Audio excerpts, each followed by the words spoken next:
ನಮಸ್ಕಾರ ಎಲ್ರಿಗೂ. ವನಿತೆ ಕನ್ನಡ ವಾಹಿನಿಯ ಮತ್ತೊಂದು ವಿಡಿಯೋಗೆ ನಿಮ್ಮೆಲ್ಲರಿಗೂ ಆತ್ಮೀಯ ಸ್ವಾಗತ.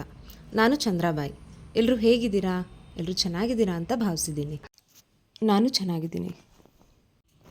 ಸುಧಾಮೂರ್ತಿ ಅಮ್ಮ ಬರೆದಿರುವಂತಹ ಯಶಸ್ವಿ ಪುಸ್ತಕ ಪಠಣ ಅಂತಿಮ ಸಂಚಿಕೆಗೆ ನಿಮ್ಮೆಲ್ಲರಿಗೂ ಆತ್ಮೀಯ ಸ್ವಾಗತ. ಪುನರ್ಮಿಲನ. ಆಗಸ್ಟ್ ಮೊದಲನೇ ದಿನ. ಆಕಾಶದಲ್ಲಿ ಮೋಡ ಕವಿದಿತ್ತು. ಮಳೆ ಬರಬಹುದೋ ಏನೋ. ಇನ್ಸ್ಟಿಟ್ಯೂಟ್ಗೆ ಹೊಸ ವಿದ್ಯಾರ್ಥಿಗಳ ಗುಂಪು ಸಾಗಿತ್ತು. ಕಾಫಿ ಕ್ಲಬ್ನಲ್ಲಿ ಮರದಡಿಯಲ್ಲಿ ಸುಮಿತ್ರಾ ಎಲ್ಲರಿಗಿಂತ ಮುಂಚಿತವಾಗಿ ಬಂದು ಕಾಯುತ್ತಿದ್ದಳು. ಎಲ್ಲರಿಗಿಂತ ಕೊನೆಗೆ ಇನ್ಸ್ಟಿಟ್ಯೂಟ್ ಸೇರಿದ ಸುಮಿತ್ರಾ ಇಂದು ಎಲ್ಲರಿಗಿಂತ ಮೊದಲು ಬಂದಿದ್ದಳು. ಅಭ್ಯಾಸ ಬಲದಿಂದ ಸುಮ್ಮನೆ ಕೂರಲಾರದೆ ರಸಾಯನಶಾಸ್ತ್ರ ಓದಲು ಪುಸ್ತಕ ತೆಗೆದಳು. ಇವಳನ್ನು ಅನೇಕರು ಗುರುತಿಸಿ ಅವರೇ ಡಾಕ್ಟರ್ ಸುಮಿತ್ರಾ ಅಯ್ಯರ್, ಈ ವರ್ಷದ ಪದ್ಮವಿಭೂಷಣ ಪ್ರಶಸ್ತಿ ಬಂದಿದೆ ಅನ್ನುವುದೂ ಕೇಳಿಸಿತು. ಅಷ್ಟರಲ್ಲಿ ಕಾರಿನಿಂದ ಉತ್ತರಾ ಜಾನಕಿ ಇಳಿದರು. ಏನೇ ಸುಮ್ಮಿ, ಹೇಗಿದ್ದೀ? ಹೀಗೆ, ನೀವೆಲ್ಲ ಮರೆತಿಲ್ಲ ತಾನೆ? ಅದ್ಹೇಗೆ? ನಾನು ಸುಬ್ಬುವಿಗೂ ಅರವಿಂದನಿಗೂ ಬರೆದಿದ್ದೇನೆ ಎಂದಳು ಉತ್ತರ. ಅರವಿಂದ ಬರಬಹುದೇ ಎಂದಳು ಸುಮಿತ್ರಾ. ಅರವಿಂದ ಬಂದಿದ್ದ. ಟ್ಯಾಕ್ಸಿ ಗೊತ್ತು ಮಾಡಿಕೊಂಡು ಇನ್ಸ್ಟಿಟ್ಯೂಟ್ಗೆ ಬಂದ. ಟ್ಯಾಕ್ಸಿ ಡ್ರೈವರ್ನನ್ನು ಹೊರಗೆ ನಿಲ್ಲಿಸಿ ನಡೆದು ಒಳಗೆ ಬಂದ. ಡ್ರೈವರ್, ಇವರನ್ನು ಎಲ್ಲಿಯೋ ನೋಡಿದಂತೆ ಇದೆಯಲ್ಲ ಅಂದುಕೊಂಡ. ದಿನಕ್ಕೊಂದು ಬಾರಿ ಟಿವಿಯಲ್ಲಿ ಅರವಿಂದ ಬಾರದೇ ಇಲ್ಲ. ನಂತರ ನೆನಪಾಗಿ, ಅಯ್ಯೋ, ಈ ಮಂತ್ರಿಗಳೆಲ್ಲ ಇಂಥಲ್ಲಿ ಬಂದರೆ ಏನು ಗತಿ ಎಂದುಕೊಂಡ. ಅರವಿಂದ ಬಂದ ಕೂಡಲೇ ಉತ್ತರ, ನೀನು ಹೇಗಿದ್ದೀ ಅರವಿಂದ? ಬಹಳ ದಿನ ಆಯಿತಲ್ಲ ನಾವೆಲ್ಲ ನಿನ್ನ ನೋಡಿ. ನೀನು ಬರುತ್ತೀಯೋ ಇಲ್ಲವೋ ಅಂದುಕೊಂಡಿದ್ವಿ. ನೀವೆಲ್ಲ ಬಂದರೆ ನಾನು ಬರದೇ ಇರ್ತೇನೆಯೇ? ನೀವು ಹೇಗಿದ್ದೀರಿ ಜಾನಕಿ, ಸುಮಿತ್ರಾ? ಸುಬ್ಬು ಡ್ರೆಸ್ಸಿಂಗ್ ಮುಗಿಸಿ ವಿಂಡ್ಸರ್ ಮ್ಯಾನರ್ ಬಿಟ್ಟಾಗ ಹೊತ್ತಾಗಿತ್ತು. ಡ್ರೈವರ್ಗೆ ಒಳಗೆ ಬರಲು ಹೇಳಿದ ಸುಬ್ಬು. ಬಹಳ ನಡೆಯಲು ಅವನು ಇಷ್ಟಪಡುವುದಿಲ್ಲ. ಎಲ್ಲರಿಗಿಂತ ಕೊನೆಗೆ ಅವನು ಬಂದಿದ್ದ. ಸುಬ್ಬು, ಹೇಗಿದ್ದಿ ಎಂದಳು ಜಾನಕಿ. ಏನಾಗಿದೆ ಸುಬ್ಬು ಎಂದಳು ಸುಮಿತ್ರಾ. ಏನಿಲ್ಲ, ಮುಖ ಕುಂದಿ ಹೋಗಿದೆ, ಅದಕ್ಕೆ ಕೇಳಿದೆ ಎಂದಳು ಚುರುಕುಮತಿ ಜಾನಕಿ. ಸುಬ್ಬು ಉತ್ತರೆಯ ಮುಖ ನೋಡಿದ. ಅದರಲ್ಲಿ ಭರವಸೆ ಕಂಡುಕೊಂಡ. ಸುಬ್ಬು, ಹೇಗಿದೆ ನಿನ್ನ ಬಿಸ್ನೆಸ್? ಅರವಿಂದನೆಂದ. ನಿನ್ನ ಮಂತ್ರಿ ಪದವಿಯ ವೈಭವದಂತೆ ಅಲ್ಲ ಬಿಡು. ನಮ್ಮ ರಾಜ್ಯವೆಲ್ಲ 5 ವರ್ಷದ್ದು. ನಿನ್ನದು ನಿರಂತರ, ತಲೆಮಾರಿನಿಂದ ಬರುವುದು ಬಂದಿದ್ದು. ಜಾನಕಿ, ನೀವು ಹೇಗಿದ್ದೀರಿ? ನನ್ನ ರಾಜ್ಯಕ್ಕೆ ನಾನೇ ರಾಣಿ. ಹಿಂದೆ ಜಾನಕಿಗೆ ಜೀವನವೆಂದರೆ ಆಟ, ಜೀವನವೆಂದರೆ ಕದನ. ಅದನ್ನು ಆಡು, ಸೋಲಲಿ ಬಿಡಲಿ ಅಂದ ನೆನಪು ಸುಮಿತ್ರಂಗೆ. ಅದು ಮೊದಲನೇ ಬಾರಿ ಮಹೇಶನನ್ನು ಭೇಟಿಯಾಗಲು ಹೊರಟಾಗಿನ ಮಾತು. ಜಾನಿ, ಜೀವನವೆಂದರೆ ಏನು? ಹಳೆಯ ನೆನಪುಗಳನ್ನು ಕೆದಕುತ್ತಾ ಕೇಳಿದಳು ಸುಮಿತ್ರಾ. ಜೀವನವೆಂದರೆ ಕುರುಡು ಮಾನವ ಆನೆಯನ್ನು ಹಿಡಿದಂತೆ. ಜಾನಿ, ಹಾಗೆಂದರೇನು? ಅವರವರ ಅನುಭವಗಳಿಗೆ ಸಿಕ್ಕಂತೆ ಜೀವನ ಹೇಳುವುದು. ಇದೇ ಸರಿ ಎನ್ನುವುದು ತಪ್ಪು. ಈಗ ಹೇಳಿ, ನಮ್ಮ 5ರಲ್ಲಿ ಯಾರು ಯಶಸ್ವಿ? ಅದರಲ್ಲಿ ಮುಚ್ಚುಮರೆ ಬೇಡ. ಅದೇನು ಪೇಪರ್ನಲ್ಲಿ ಬರುವುದೂ ಇಲ್ಲ. ಕೇವಲ ನಮ್ಮ ಸಮಾಧಾನಕ್ಕೆ ಎಂದಳು ಉತ್ತರ. ಯಾರು ಯಶಸ್ವಿ? ಕೇವಲ ಉದ್ದಿಮೆ ವ್ಯವಹಾರದಲ್ಲಿ ಮಾತ್ರ ನಾನು ಯಶಸ್ವಿ, ಆದರೆ ಜೀವನದಲ್ಲಿ ಇಲ್ಲ ಎಂದು ಮೊದಲೇ ಜಾನಕಿ ಅಲ್ಲಗಳೆದಳು. ಕೇವಲ ಉದ್ದಿಮೆ ವ್ಯವಹಾರದಲ್ಲಿ ಮಾತ್ರ ನಾನು ಯಶಸ್ವಿ, ಆದರೆ ಜೀವನದಲ್ಲಿ ಇಲ್ಲ. ಅಲ್ಲಿ ಮಾತ್ರ ನಾನು ಯಶಸ್ವಿ, ಆದರೆ ಜೀವನದಲ್ಲಿ ಇಲ್ಲ ಎಂದು ಮೊದಲೇ ಜಾನಕಿ ಅಲ್ಲಗಳೆದಳು. ಕೇವಲ ರಸಾಯನಶಾಸ್ತ್ರದಲ್ಲಿ ನಾನು ಯಶಸ್ವಿ, ಜೀವನದಲ್ಲಿ ಅಲ್ಲ.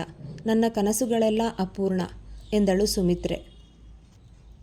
ಹಣ, ಅಧಿಕಾರದಿಂದ ನಾನು ಯಶಸ್ವಿಯಾಗಿದ್ದೇನೆ, ಆದರೆ ಹೃದಯದಾಳದಿಂದ ನಾನು ಯಶಸ್ವಿಯಾಗಿಲ್ಲ ಎಂದ ಸುಬ್ಬು. ನನಗೂ ಯಶಸ್ಸಿಗೂ ಸಂಬಂಧವೇ ಇಲ್ಲ ಎಂದ ಅರವಿಂದ. ಹಾಗಿದ್ದರೆ ನಮ್ಮಲ್ಲಿ ಉತ್ತರಾಳೇ ಯಶಸ್ವಿ. ಖಂಡಿತ ಅಲ್ಲ. ತಾಯಿಯಾಗಿ, ಪತ್ನಿಯಾಗಿ, ಕೌಟುಂಬಿಕ ಜೀವನದಲ್ಲಿ ನಾನು ಯಶಸ್ವಿ, ಆದರೆ ವೈಯಕ್ತಿಕ ಜೀವನದಲ್ಲಿ ನಾನು ಏನೇನೂ ಸಾಧಿಸಿಲ್ಲ. ನಾನು ಅಯಶಸ್ವಿ ಎಂದಳು ಉತ್ತರ. ಹಾಗಿದ್ದರೆ ಇವರಲ್ಲಿ ಯಾರೂ ಯಶಸ್ವಿ ಇಲ್ಲವೇ? ಇಷ್ಟೊಂದು ಉನ್ನತ ವಿದ್ಯಾಭ್ಯಾಸ, ಅಧಿಕಾರ, ಹಣ, ಹೆಸರು ಗಳಿಸಿದರೂ ಇವರೆಲ್ಲ ಅಯಶಸ್ವಿಗಳೇ? ಇದು ನಾಟಕೀಯ ಮಾತಾಗಿರಲಿಲ್ಲ, ರಾಜಕೀಯ ಭಾಷಣವಾಗಿರಲಿಲ್ಲ, ಪತ್ರಿಕಾಗೋಷ್ಠಿಯಾಗಿರಲಿಲ್ಲ, ವ್ಯವಹಾರದ ಮಾತುಕತೆಯಾಗಿರಲಿಲ್ಲ. ಕೇವಲ ಆತ್ಮೀಯ ಸ್ನೇಹಿತರ ಬಿಚ್ಚು ಮನಸ್ಸಿನ ಮಾತಾಗಿತ್ತು.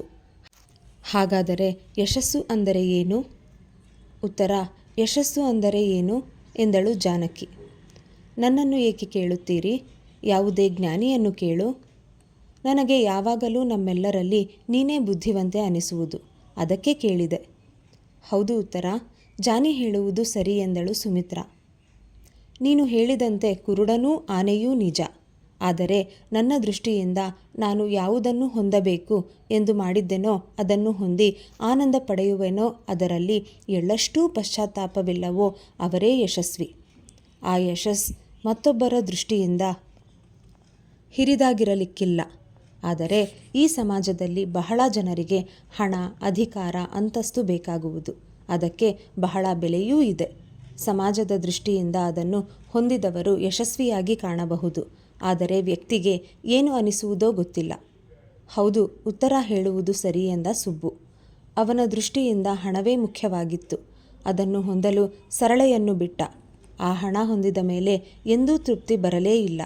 ಹೀಗಾಗಿ ಅವನು ಸಮಾಜದ ಕಣ್ಣಿನಿಂದ ಯಶಸ್ವಿಯಾದರೂ ಅಂತರಂಗದಲ್ಲಿ ಅಯಶಸ್ವಿಯಾಗಿದ್ದಾನೆ. ಅಂತೆಯೇ ಎಲ್ಲರೂ ಸಹ. ಅವರ ಅಂತರಂಗದ ಅಳತೆಗೋಲಿನಲ್ಲಿ ಯಾರೂ ಪಾಸಾಗಿರಲಿಲ್ಲ. ಅಂದರೆ ಅವರವರ ಹೊರಗಿನ ಧ್ಯೇಯವನ್ನು ಮಾತ್ರ ಸಾಧಿಸಿದ್ದರು. ಅದಕ್ಕೆ ಅತೃಪ್ತಿ. ಎಲ್ಲರೂ ಮೆಸ್ನಲ್ಲಿ ಊಟ ಮಾಡಬೇಕೆಂದರು. ಅರವಿಂದನಿಗೆ ಪತ್ನಿ ಇಲ್ಲ, ಸುಮಿತ್ರಾಗೆ, ಜಾನಕಿಗೆ ಪತಿ ಇಲ್ಲ. ಸಹಚರರನ್ನು ಹೊಂದಿದವರು ಕೇವಲ ಉತ್ತರ ಮತ್ತು ಸುಬ್ಬು ಮಾತ್ರ. ಸುಬ್ಬು, ಯಾಕೆ ವೀಣಾ ಬಂದಿಲ್ಲವೇ ಎಂದಳು ಜಾನಕಿ. ಸುಬ್ಬು ಉತ್ತರೆಯ ಕಡೆ ನೋಡಿದ. ಇಲ್ಲ, ಅವರು ಫೋನ್ ಮಾಡಿದ್ರು. ಕೊಡೈಕೆನಾಲ್ನಿಂದ ಬರುವ ದಾರಿ ಕೆಟ್ಟಿದೆ, ಬರಲಾಗುವುದಿಲ್ಲ ಎಂದಳು ಉತ್ತರ. ಅದೇ ಸಮಯದಲ್ಲಿ ಬಾಂಬೆ ಕ್ಲಬ್ನಲ್ಲಿ ಬಿಳಿಯ ವೈನ್ ಸೇವಿಸುತ್ತಾ ಫ್ಯಾಷನ್ ಪತ್ರಿಕೆಗೆ ಇಂಟರ್ವ್ಯೂ ಕೊಡುತ್ತಲಿದ್ದಳು ವೀಣಾ. ಗೋಪಾಲ ಎಲ್ಲರ ಮಿತ್ರ. ಅವನು ಮೆಸ್ಗೆ ನೇರವಾಗಿ ಬಂದ. ಉತ್ತರೆ ಈಗ ಕನ್ನಡವನ್ನೇ ಮಾತಾಡುತ್ತಾಳೆ. ತಾನು ತೆಲುಗಿನ ಹುಡುಗಿ ಎನ್ನುವುದೂ ಮರೆತು ಹೋಗಿದೆ. ಮೆಸ್ನಲ್ಲಿ ಹಿಂದಿನಂತೆಯೇ ಊಟ ಮಾಡಲು ಯಾರಿಗೂ ಆಗಲಿಲ್ಲ. ಆಯುರ್ವೇದ ಔಷಧಿ ತೆಗೆದುಕೊಳ್ಳುವ ಸುಬ್ಬುವಿಗೆ ಈ ಊಟದಲ್ಲಿ ಅನೇಕ ಪದಾರ್ಥ ತಿನ್ನುವಂತಿಲ್ಲ. ಅಮೆರಿಕದಲ್ಲಿದ್ದು ಖಾರವನ್ನೇ ಮರೆತ ಜಾನಕಿ ಸರಿಯಾಗಿ ಊಟ ಮಾಡುವಂತಿಲ್ಲ. ಮಧ್ಯಾಹ್ನದ ಊಟವೇ ಸುಮಿತ್ರೆಗೆ ಮರೆತು ಹೋಗಿದೆ. ಲ್ಯಾಬ್ನಲ್ಲಿದ್ದು ಅವಳು ಊಟ ಮಾಡುವುದು ಕೇವಲ ಒಂದೇ ಬಾರಿ, ಅದು ಸಂಜೆಗೆ. ಹೀಗಾಗಿ ಸುಮಿತ್ರೆ ಹೆಚ್ಚು ಉಣ್ಣಲಾರಳು. ಅರವಿಂದನಿಗೆ ಊಟದ ರುಚಿಯೇ ಮರೆತು ಹೋಗಿದೆ. ದಿನಕ್ಕೆ 20 ಕಪ್ ಚಹಾ, ಕಾಫಿಯಿಂದ ಹೊಟ್ಟೆ ತುಂಬುತ್ತದೆ. ಇನ್ನು ಉಳಿದವರು ಉತ್ತರ ಮತ್ತು ಗೋಪಾಲ. ಅವರಿಗ್ಯಾವ ಇಂಥ ಕಾರಣಗಳೇ ಇಲ್ಲ. ಜೀವನ ಚಕ್ರ ಎಷ್ಟು ವಿಚಿತ್ರವಾಗಿದೆ. ಒಂದು ಕಾಲದಲ್ಲಿ ಇವರೆಲ್ಲ ಎಷ್ಟು ಸುಂದರವಾಗಿದ್ದರು, ಸದೃಢರಾಗಿದ್ದರು. ಈಗ ಬಕ್ಕತಲೆ, ಬೊಜ್ಜು ಹೊಟ್ಟೆ, ಕರಿಯ ವರ್ತುಳ ಕಣ್ಣ ಕೆಳಗೆ, ಕನ್ನಡಕ, ಗುಳಿ ಬಿದ್ದ ಗಲ್ಲ. ಹಿಂದೆ ಇವರೇ ಇದ್ದರೇನು ಎನ್ನುವಂತೆ ಆಗಿದೆ. ಉತ್ತರ, ಮತ್ತೆ ನಮ್ಮೆಲ್ಲರ ಭೇಟಿ ಯಾವಾಗ ಎಂದ ಅರವಿಂದ. ಉತ್ತರ, ಮತ್ತೆ ಇನ್ನು 20 ವರ್ಷಗಳ ನಂತರ ಅನ್ನಬೇಡ. ಆಗ ಈ 5ರಲ್ಲಿ ಯಾರ್ಯಾರು ಬದುಕಿ ಇರುತ್ತಾರೋ ಇಲ್ಲವೋ, ಅಷ್ಟೊಂದು ಕಾಲಾವಧಿ ಬೇಡ ಎಂದಳು ಜಾನಕಿ. ಇನ್ನೊಮ್ಮೆ ಭೇಟಿಯಾದಾಗ ಈ ಯಶಸ್ಸಿನ ಸುದ್ದಿ ಎತ್ತುವುದು ಬೇಡ ಎಂದ ಸುಬ್ಬು. ನಾವೆಲ್ಲರೂ ಮಾಲವಿಕಳ ಮದುವೆಯಲ್ಲಿ ಭೇಟಿಯಾಗೋಣವೇ ಎಂದ ಅರವಿಂದ. ಹಾಗೆ ಬೇಡ. ಮಾಲವಿಕಾ ಮದುವೆಯಾಗದೇ ಇರಬಹುದು. ನಮ್ಮನ್ನು ಬಿಟ್ಟು ಬೇರೆ ಎಲ್ಲಿಯೋ ಮದುವೆಯಾಗಬಹುದು. ಅದಕ್ಕೂ ಇದಕ್ಕೂ ಯಾವ ತಳಕೂ ಬೇಡ. ನಾವು ಇನ್ನು 20 ವರ್ಷದ ಮೇಲೆ ಭೇಟಿಯಾಗೋಣ. ಆಗ ಜೀವನದ ಕೊನೆಯ ಭಾಗದಲ್ಲಿ ನಾವಿರುತ್ತೇವೆ. ನಾವು ಬದುಕಿನಿಂದ ಏನು ಕಲಿತೆವು ವಿಚಾರಿಸೋಣ, ಗಾಂಭೀರ್ಯದಿಂದ ಹೇಳಿದಳು ಉತ್ತರ. ಹೌದು ಉತ್ತರ, ಆದರೆ ಕಾಗದ ಬರೆದು ಎಲ್ಲರನ್ನೂ ಕರೆಸುವುದು ನಿನ್ನ ಕೆಲಸ. ಎಂದಿನಂತೆ ಉತ್ತರ ಆಗಲಿ ಎಂದಳು. ಇಲ್ಲ ಎನ್ನುವುದು ಉತ್ತರೆಯ ಶಬ್ದಕೋಶದಲ್ಲಿ ಇಲ್ಲ. ಅರವಿಂದ ಬೆಂಗಳೂರಿನಿಂದ ನೇರವಾಗಿ ದಿಲ್ಲಿಗೆ ಹೋದ. ಸುಬ್ಬು ಬೊಂಬಾಯಿಗೆ ಹೋದ. ಸುಮಿತ್ರೆ ಕಾನಪುರ IITಗೆ ಭಾಷಣ ಮಾಡಲು ಹೋದಳು. ಜಾನಕಿ ಮಾತ್ರ 2 ದಿನ ಬೆಂಗಳೂರಿನಲ್ಲಿದ್ದು ಪುಣೆಗೆ ಹೋಗುತ್ತಾಳೆ. ಅಲ್ಲಿಂದ ನೇರವಾಗಿ ಬಾಸ್ಟನ್. ಉತ್ತರೆಯ ಮನಸ್ಸಿನಲ್ಲಿ ಜಾನಕಿ ತನ್ನೊಡನೆ ಇರಬೇಕೆಂದರೂ ಜಾನಕಿ ಒಪ್ಪುತ್ತಿಲ್ಲ. ಬೇಡ ಉತ್ತರ, ನನಗೆ ಒಬ್ಬಳೇ ಇದ್ದು ರೂಢಿಯಾಗಿದೆ. ನೀನೇ 2 ದಿನ ನನ್ನೊಡನೆ ಇರಲು ಬಾ. ಉತ್ತರೆಯ ಮನೆಯಲ್ಲಿ ಅತ್ತೆ, ಮಾವ, ಮಕ್ಕಳು ಎಲ್ಲರೂ ಇರುವುದರಿಂದ ಜಾನಕಿ ಅಲ್ಲಗಳೆದಳು. ಮನೆಗೆ ಬಂದಾಗ ಮಾಲವಿಕಾ ಮತ್ತು ಸೋಮನ ಅಚ್ಚರಿಯಿಂದ ಜಾನಕಿಯನ್ನು ನೋಡಿದರು. ಇವಳೇ ಜಾನಕಿ, ಅಮ್ಮ ಸದಾಕಾಲವೂ ನೆನೆಸುವಂಥವಳು. ಇವಳಲ್ಲಿ ಏನಿದೆ ವಿಶೇಷ? ವಿಶೇಷವಿರುವುದು ಹೃದಯದಲ್ಲಿ, ಸ್ನೇಹದಲ್ಲಿ ಎಂದು 18 ವರ್ಷದ ಮಾಲವಿಕಾ 15 ವರ್ಷದ ಸೋಮನ ಅರ್ಥ ಮಾಡಿಕೊಳ್ಳಲಾರರು. ಮಾಲವಿಕಾ ಉತ್ತರೆಯಂತೆ, ತುಸು ಕಪ್ಪು ಬಣ್ಣದ ಉದ್ದ ಕೂದಲಿನ ಮಂದಸ್ಮಿತೆ, ಬುದ್ಧಿಯಲ್ಲಿ ಚುರುಕು. ಜಾನಕಿ ಉತ್ತರೆ ಒಬ್ಬಳೇ ಇದ್ದಾಗ ಅವರಿಬ್ಬರು ಹಿಂದಿನ ವೈಯಕ್ತಿಕ ಜೀವನ ನೆನಪು ಮಾಡಿಕೊಳ್ಳುತ್ತಿದ್ದರು. ಉತ್ತರ, ನಿನ್ನನ್ನು ಹಿಂದೆ ನಾನು ಮೊದಲ ಬಾರಿಗೆ ನೋಡಿದಾಗ ನೀನು ಹೀಗೇ ಇದ್ದೆ, ಆದರೆ ಸೀರೆಯಲ್ಲಿದ್ದೆ. ಜಾನಿ, ನಿನ್ನ ಜೀವನದಲ್ಲಿಯ ಬಿರುಗಾಳಿ ನನಗೆ ಗೊತ್ತಿದೆ. ಆದರೆ ಜಾನಿ ಎಲ್ಲ ಮರೆತು ಮಹೇಶ್. ಇಲ್ಲ ಉತ್ತರ, ಅದು ಮಾತ್ರ ಸಾಧ್ಯವಿಲ್ಲ. ನನಗಾದ ಆಘಾತ ಜೀವನವನ್ನೇ ತಿರುಗಿಸಿತು. ಇಂದು ನಾನು ಬದುಕಿ ಇರುವುದು ಕೇವಲ ನನ್ನ ಪ್ರಿಯ ವಿಷಯದಿಂದ, ಬೇರೆ ಯಾವ ಕಾರಣವೂ ಇಲ್ಲ. ಮಹೇಶ್ ಇನ್ನೊಂದು ಮದುವೆಯಾದನಂತೆ. ನೀನು? ಅದು ಅವನ ಇಚ್ಛೆ. ನನಗೆ ಸಂಸಾರವೇ ಬೇಡವಾಗಿದೆ. ಜಾನಿ, ಮುಂದೇನು? ನನಗೆ ಗೊತ್ತಿಲ್ಲ. ಏನಾಗುವುದೋ ಅದನ್ನು ಸಹಿಸುವ, ಸ್ವೀಕರಿಸುವ ಸ್ವಭಾವ ನನಗಿದೆ. ಯಾವುದೇ ಆಸೆ ಆಕಾಂಕ್ಷೆ ಇಲ್ಲ. ಜಾನಿ, ಇಲ್ಲಿ ತಿರುಗಿ ಬಂದು ಬಿಡು. ಯಾತಕ್ಕಾಗಿ? ಯಾರಿಗಾಗಿ? ಇಲ್ಲಿಯ ರೂಢಿ ನನಗೆ ತಪ್ಪಿ ಹೋಗಿದೆ. ನಾನು ಅಲ್ಲಿಯೇ ಸದ್ಯಕ್ಕಂತೂ ಇರುವೆ. ಚುರುಕುಮತಿ ಚಾಣಾಕ್ಷ ಜಾನಕಿಯ ಜೀವನ ನೋಡಿ ಉತ್ತರ ಖೇದಗೊಂಡಳು. ಮರುದಿನ ಬೆಳಿಗ್ಗೆ ಪೇಪರ್ನಲ್ಲಿಯ ಸುದ್ದಿ ಕೇಳಿ ಉತ್ತರಾಳಿಗೆ ಎದೆ ಒಡೆಯಿತು. ಲಂಚ ನಿರೋಧ ದಳದವರಿಂದ ಕೇಂದ್ರ ಮಂತ್ರಿ ಶ್ರೀ ಅರವಿಂದ ಶಹ ಇವರ ಬಂಧನ ಎನ್ನುವ ಶಿರೋನಾಮೆಯನ್ನು ಸರಸರನೇ ಓದಿದಳು. ಕೇಂದ್ರದಲ್ಲಿಯ ಜನಾನುರಾಗಿ ಕೈಗಾರಿಕಾ ಮಂತ್ರಿ ಶ್ರೀ ಅರವಿಂದ ಶಹ ಇಂದು ಲಂಚ ನಿರೋಧಕ ಸಮಿತಿಯವರ ಕೈಗೆ ಸಿಕ್ಕಿಬಿದ್ದಿದ್ದಾರೆ. ಹಲವಾರು ದಿನಗಳಿಂದ ಈ ಕೆಲಸಕ್ಕೆ ಹೊಂಚು ಹಾಕುತ್ತಿದ್ದಾಗ ಇಂದು ಲಂಚವನ್ನು ಸ್ವೀಕರಿಸುವಾಗ ಸಿಕ್ಕಿದ್ದಾರೆ. ವಿಭಾಗದವರು ಅವರ ಮನೆ, ಕಾನಪೂರಿನಲ್ಲಿ ಅವರ ಅಣ್ಣನ ಮನೆ, ಬ್ಯಾಂಕ್ ಲಾಕರ್, ಎಲ್ಲ ಆದಾಯ ಕರದವರ ಜೊತೆ ಶೋಧಿಸುವಾಗ ಅಪಾರ ಕಪ್ಪು ಹಣವು ಬೆಳಕಿಗೆ ಬಂದಿದೆ. ಬ್ಯಾಂಕಿನಲ್ಲಿ 50 ಲಕ್ಷ ರೂಪಾಯಿ ಕ್ಯಾಶ್ ಲಾಕರ್ನಲ್ಲಿ ಸಿಕ್ಕಿದೆ. ಅನೇಕ ಬೇನಾಮಿ ಪತ್ರಗಳೂ ಇದೆಯಂತೆ. ಒಟ್ಟಾರೆ ಆಸ್ತಿ ಹಲವಾರು ಕೋಟಿಗಳಾಗಬಹುದು. ಮಂತ್ರಿಗಳು ಕೂಡಲೇ ತಾವು ನಿರಪರಾಧಿ ಎಂದು, ತಮ್ಮ ಪಕ್ಷಕ್ಕೆ ಆಗದವರು ರಚಿಸಿದ ಜಾಲವೆಂದು, ತಾವು ದೇಶಭಕ್ತಿಗಾಗಿ ನಂದಿಗ್ರಾಮ ಎಂಬ ಕಾಡು ಹಳ್ಳಿಯಲ್ಲಿ ಅನೇಕ ವರ್ಷ ದುಡಿದಿದ್ದಾರೆಂದು ಹೇಳಿಕೆ ನೀಡಿದ್ದಾರೆ. ಪ್ರಧಾನಮಂತ್ರಿಯವರು ನಿವೃತ್ತ ನ್ಯಾಯಾಧೀಶ ಶ್ರೀನಿವಾಸ ಆಯೋಗವನ್ನು ರಚಿಸಿ ತನಿಖೆಗೆ ಆದೇಶ ನೀಡಿದ್ದಾರೆ. ಅಪರಾಧ ಖಚಿತವಾಗುವವರೆಗೆ ಶ್ರೀ ಅರವಿಂದ ಶಹ ಕೇಂದ್ರದಲ್ಲಿ ಮಂತ್ರಿಯಾಗಿಯೇ ಮುಂದುವರೆಯಬೇಕೆಂದಿದ್ದಾರೆ. ಅಕಸ್ಮಾತ್ ಈ ತನಿಖೆಯಲ್ಲಿ ಸತ್ಯಸಂಗತಿ ಹೊರಗೆ ಬಂದರೆ ಶ್ರೀ ಅರವಿಂದ ಶಹ 6 ತಿಂಗಳು ಜೈಲು ಶಿಕ್ಷೆ ಮತ್ತು 10 ಲಕ್ಷ ರೂಪಾಯಿ ದಂಡ ತೆರಬೇಕಾಗುವುದು. ಉತ್ತರ ಇದನ್ನು ನಂಬದೇ ಓದುತ್ತಿದ್ದಳು. ನಿನ್ನೆ ಭೇಟಿಯಾದ ಅರವಿಂದ ಇಂದು ಈ ರೀತಿ ಸಿಗುತ್ತಾನೆಂದು ತಿಳಿದಿರಲಿಲ್ಲ. ಅಯ್ಯೋ ಅರವಿಂದ, ನೀನೇಕೆ ಹೀಗಾದೆ? ನೀನೂ 4 ಜನರಂತೆ ಸಾಮಾನ್ಯ ಎಂಜಿನಿಯರ್ ಆಗಿ ಇದ್ದರೆ ಸಾಕಾಗಿತ್ತು. ಎಲ್ಲಿಯ ಈ ಸಮಾಜ ಸೇವೆ ಹುಚ್ಚು ಹೊಕ್ಕು?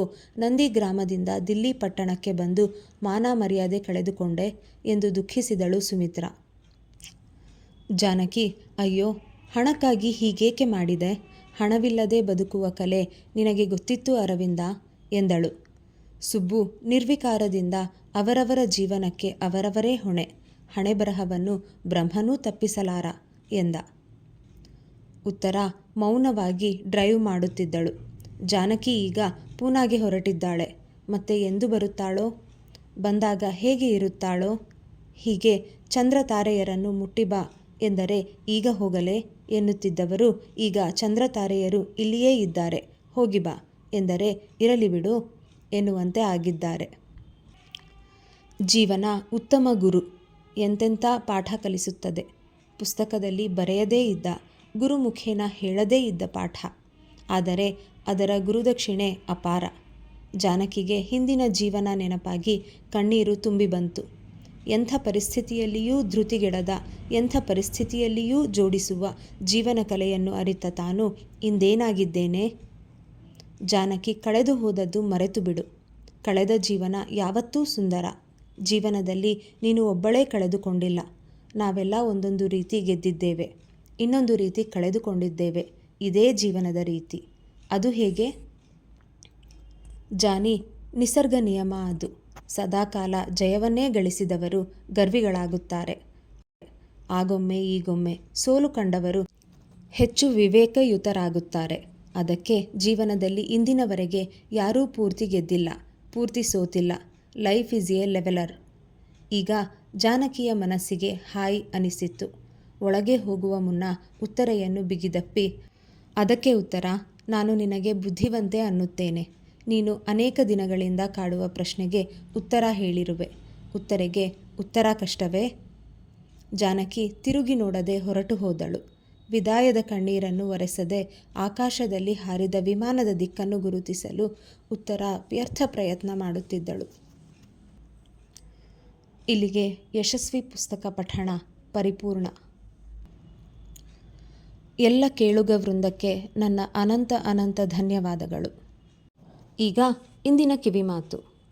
ಪ್ರತಿಭೆ ನಮ್ಮನ್ನು ಉನ್ನತ ಸ್ಥಾನಕ್ಕೆ ಒಯ್ದರೂ ನಡತೆ ಆ ಸ್ಥಾನವನ್ನು ಬೇರೆಯವರ ಹೃದಯದಲ್ಲಿ ನಿರ್ವಹಿಸಲು ಸಹಾಯ ಮಾಡುತ್ತದೆ. ಧನ್ಯವಾದಗಳು. ರಾಧೇ ಕೃಷ್ಣ.